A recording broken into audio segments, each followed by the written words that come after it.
Now, what we're showing tonight might seem frivolous in some ways, but actually it's a very serious issue that we're dealing with tonight. It really is a certain structure that is in life in which we're actually all involved. And the question is not whether you're involved in that process, but how you engage with that process. Nobody in here has a get-out clause or that doesn't affect me in the context of this process. Now, not only is what we're talking about biblically definable, but it also is recognized extensively throughout the psychological and philosophical world as being something critically important. Now, what we're talking about happens in three sections or three phases. Just like the three acts of a play, which is very interesting because that has been latched onto by not just psychologists and historians, but of course latched onto by Hollywood and scriptwriters, which is why all the way going back to the history of the theater, you tend to have a play with three acts because it actually has its roots in the recognition and the acknowledgement of a process in life of which we are part. And these may sometimes blend together. So what we are going to talk about over the next 3 weeks, although they are individual aspects and phases in their own right, actually do have areas in which they blend in terms of how old you might be, where you might be, what's happening. But each of it is distinct also in its own right. And those three things, as Chris said at the beginning, are known as the heroic journey, which is the first phase, the crisis of limitations, which is the next phase, and I would recommend that you hear next week because this will help you sort out some of the nonsense that is going on, that you don't understand why it's going on. And the last one is the wisdom journey, which is where we actually want to get to. Now tonight is the heroic journey. And the heroic journey is how the first part of your life is defined.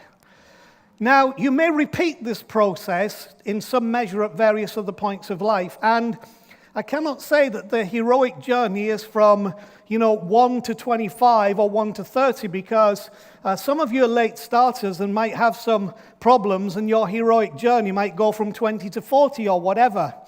The issue is not how you define a specific age in which this happens, but you understand the process that is happening because it is happening now to all of us and will happen. And if you don't negotiate these phases of life correctly, then the truth is just like landing an aeroplane on a runway and not being able to stop and plowing into the houses at the end and killing everybody, that can happen in your life.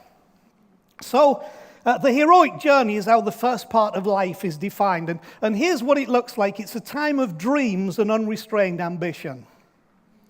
It's a time of fantasy and imagination. It's a time when the heart dominates the head. Now, we associate that more with childhood and teenage years and probably into early 20s. We tend to ascertain that some of those things begin to die as we take on responsibility in life, and that responsibility often becomes the thing that kills the dreams and the ambition and the fantasy and the imagination, and the head starts to dominate the heart because we start to figure things out rationally rather than emotionally and from the heart, and might I say spiritually. Now during this phase, the issue is that you're the hero of your own story. When you grow up as a child, the truth is, life does revolve around you.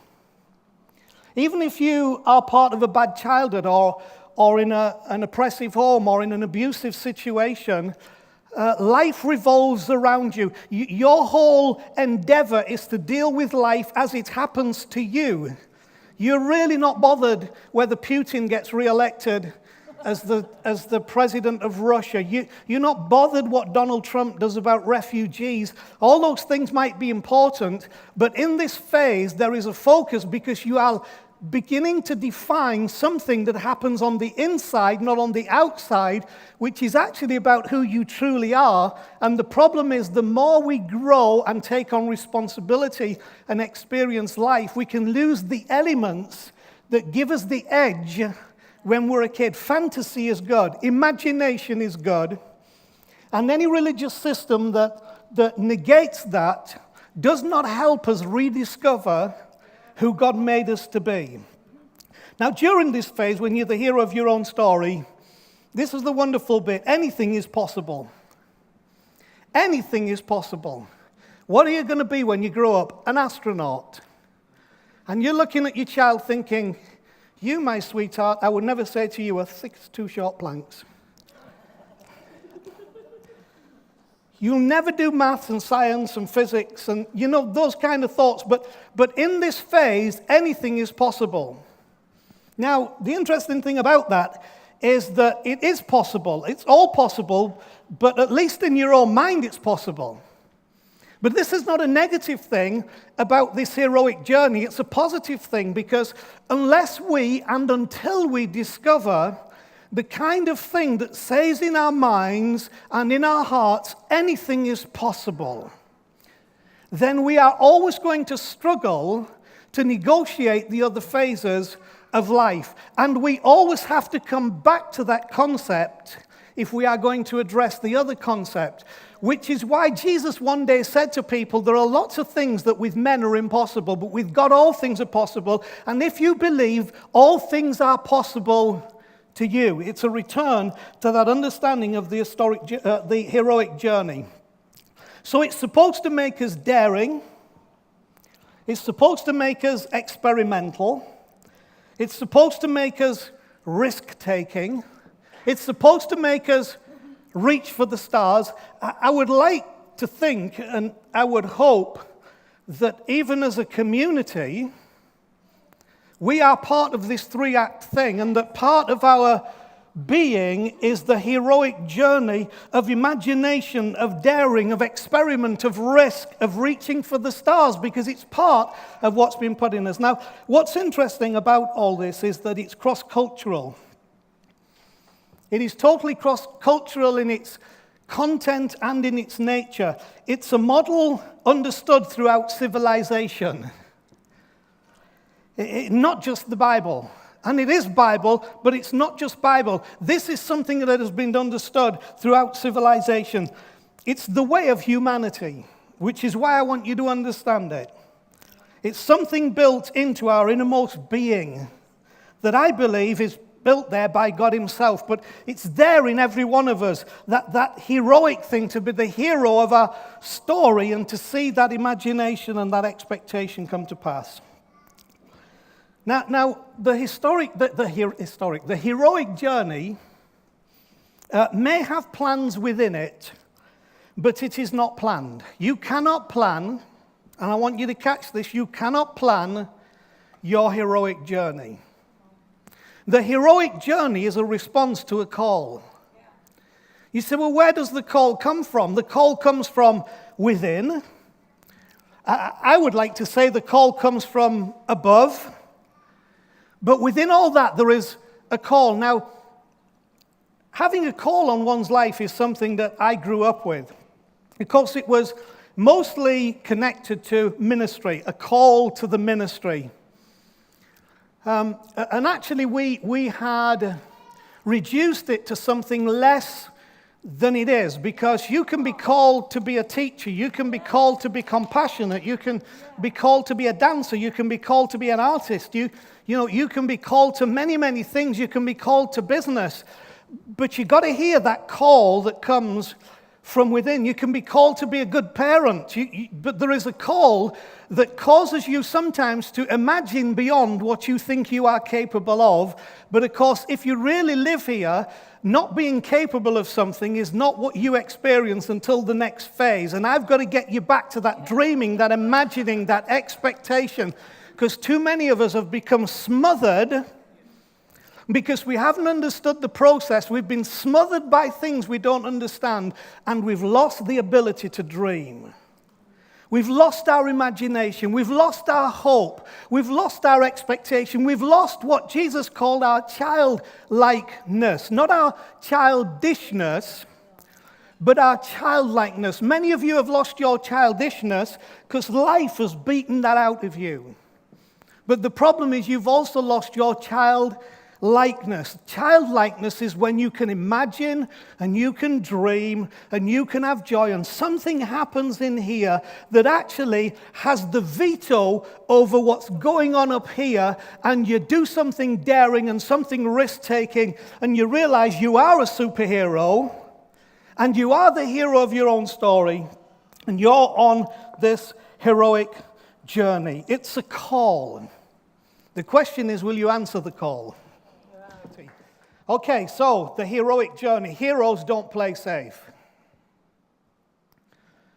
It is not in the heart or the vocabulary or the intent of a hero to play safe.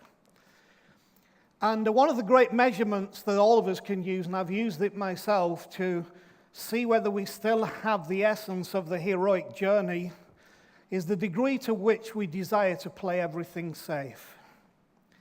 And speaking for my generation, I know, I have watched and observed in my own life as responsibilities and circumstances have happened, how the need to play it safe, the need to not take risks, the need to worry about things increases to the point where, sadly, we become not risk takers and we lose the context of the heroic journey, and then we don't find ourselves able to make wisdom's journey. Just for some of you who are nearer to my age than you are to Connie's age, the Bible is actually full of heroes who were not kids.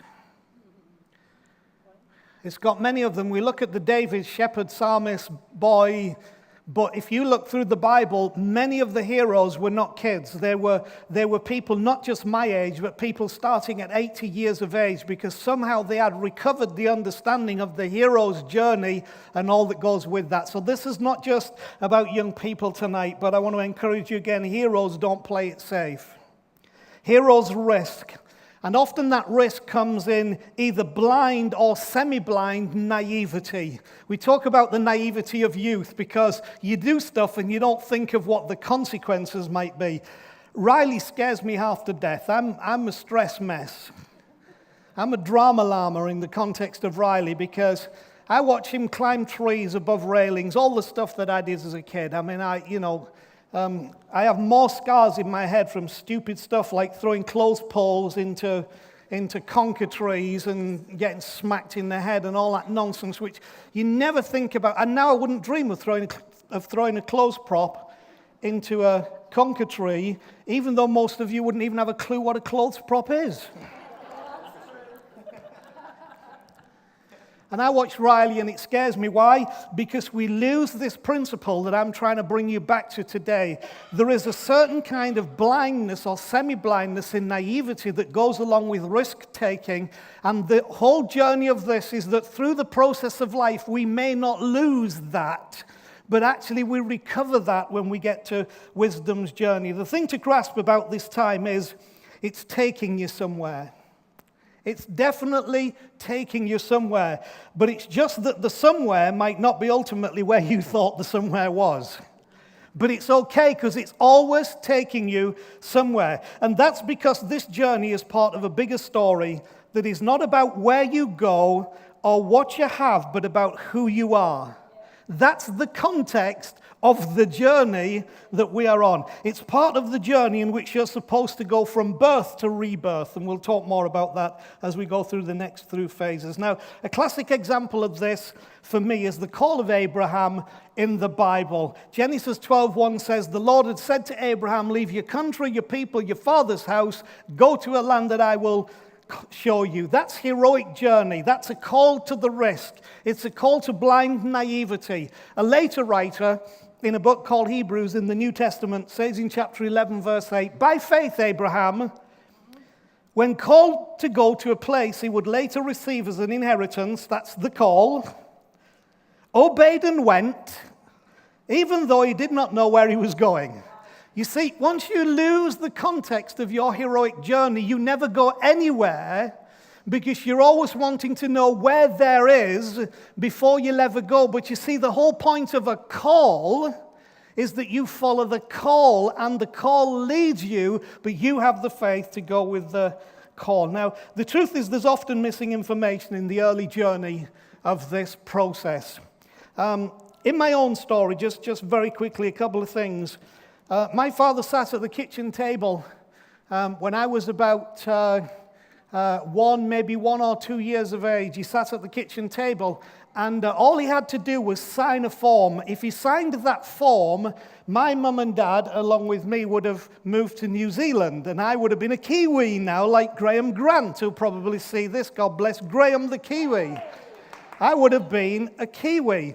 But my gran was sick, and we lived at my gran's, and so my mum and dad just chose not to sign that thing. So instead of finishing up in New Zealand, just a few years later, we finished up in York. Now, that might not sound much of a heroic journey, but if you knew anything about something called the coal mining industry, which we now don't have, and if you knew anything about the coal mining community, which was very introvert and close-knit, and if you knew anything about coal miners who didn't think necessarily that they could do anything other than coal mining, it was in the blood, you would understand that my father coming to a posh city from a South Yorkshire mining community was a heroic journey. But you see, that brought me here. And it was an heroic choice that put me in a place of destiny, because the call that he heard connected with the call that I was hearing. Now, what was interesting is that he had a dream when he was here, and in his dream he saw himself walking towards a village. And when he got to the village, he read the name tag on the village. The name tag said Maleg. And he saw himself going into the village, and in terminology that we understood back then, he was telling people about Jesus and handing out gospel tracts, which was wonderful. That was the era and the time. And my father woke up. It was very clear he'd never been to Maleg. He didn't really know there was such a place of Maleg, but there is in the northwest of Scotland. Now, my father, in trying to ascertain what that was about, thought it was wonderful and strange, but he didn't go to Maleg. Now, I don't say that critically, because he shared the story with me when a little later in our life, I was sat at the piano in church. Yes, I do play the piano, and yes, I did do that in church. And I heard a call in my inside that said, I want you to go to a town called Scottsbluff in Nebraska in the USA when you're 30 years of age, and stay for a year, and I'll show you what to do. As clear as that. Never heard of the place. Didn't even know Nebraska was a state, never mind Scottsbluff a town.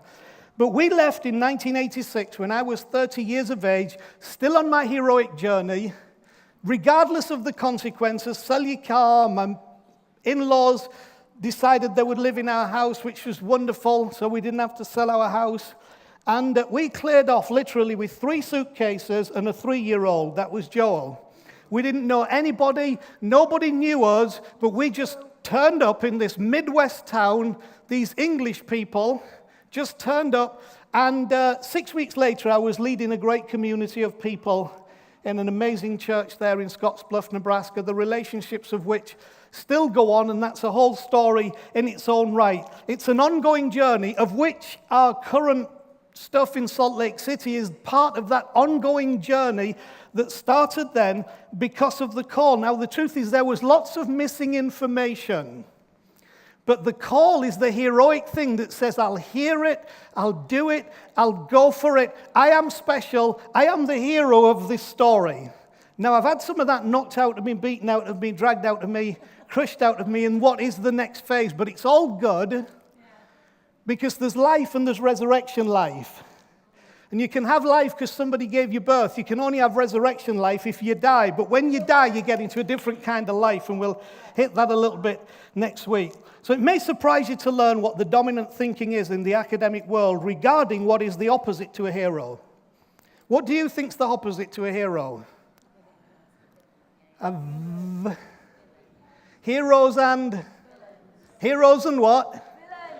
That's not what in the academic world or the psychological world, or even if you'll receive it tonight, is the opposite. The opposite to a hero is not a villain, it's a bystander. I could take you into all the lesson of that. The opposite to a hero is not a villain, it's a bystander. The damage that we do to our heroic journey is not done by villains that stop us so we can blame them. It's done because we become a bystander in our own story. So there is in every one of us a call to the heroic journey. Every one of you. A call to the heroic journey. Listen, discover it, respond to it. That voice is there deep within, calling you onwards and upwards. Don't be a bystander. Pursue it and don't fear the climb. Okay, as we bring things to a close tonight, I want to pray for you in just a moment. What I want you to know is each of you is a unique expression, individually unique expression of the creative heart of God. One of the guys who wrote the poems in the Old Testament that we call the Psalms says that we are fearfully and wonderfully made. He's not just talking about the generality of the wonder of human life. He's talking about the wonder of the individuality. There's not two of us in here tonight that look the same, have the same DNA, the same attributes. We are all uniquely, creatively different, but made by the hand of God. Especially, each one of you has purpose in life. How many of you know what every seed possesses? Every single seed from every tree, from every fruit, from every plant. How many of you know what every single seed possesses? Not the ability to be an apple tree, not the ability to be a pear tree, or whatever. There's one thing that every single seed possesses. It's potential. Every seed has within it potential. But tell me what happens if I don't plant the seed? What happens to the potential in the seed?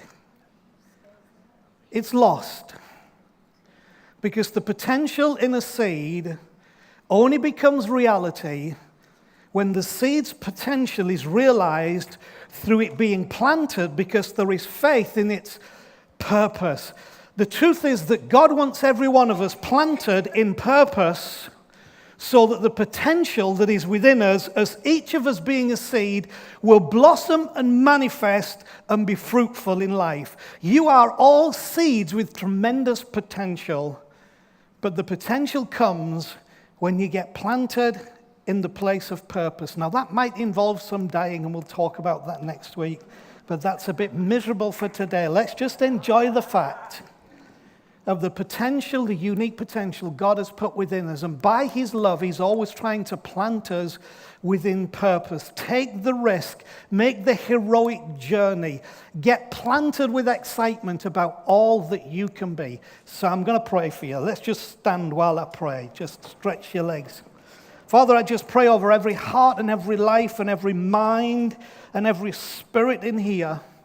I pray over every emotion that's going in 1,000 different directions because of confusion and conflict and difficulty and hardship, that your peace will come into every heart, just like it did that day on the Sea of Galilee when the storm blew up and you said, "Peace, be still." I speak peace, be still to the storm in every life in here tonight, so that from that we may realize that in your covering attendance to our lives, we can flourish and prosper with the potential that you have placed within us, that each one of us is blessed of God to be the hero in a story, to be heroes in life. So I release that today. Pray that we'll all grasp it and receive it, Lord, and that each heart will be encouraged to make the heroic journey and make the climb tonight. In Jesus' name, amen.